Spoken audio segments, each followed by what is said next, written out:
এই ভিডিওতে আমরা WBPSC ক্লার্ক পরীক্ষাতে আসা একটি গুরুত্বপূর্ণ কিন্তু সহজ সমস্যার সমাধান করব। এই জাতীয় সমস্যা প্রায় গুলিয়ে যায়, কিন্তু আমরা এই জাতীয় সমস্যা একটু অন্যরকমভাবে করার চেষ্টা করব যাতে পরীক্ষার সময় ভুল হওয়ার সম্ভাবনা কম থাকে।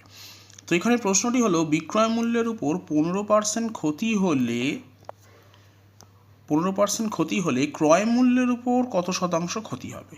এখন 15%কে যদি আমরা ভগ্নাংশে প্রকাশ করি তাহলে আসবে 15/100। 5 দিয়ে কাটাকুটি করলে আসবে 3/20।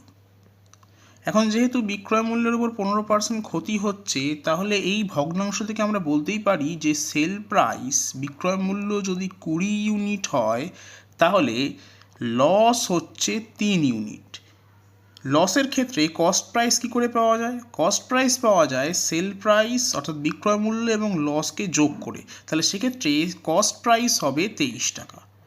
এখন যেহেতু ক্রয় মূল্যের উপর কত শতাংশ ক্ষতি জিজ্ঞেস করেছে, তাহলে আমরা বলতেই পারি যে 23 ইউনিটের উপর আমার লস হচ্ছে 3 ইউনিট। তাহলে 100 ইউনিটের উপর লস হবে 3/23 ইন্টু 100।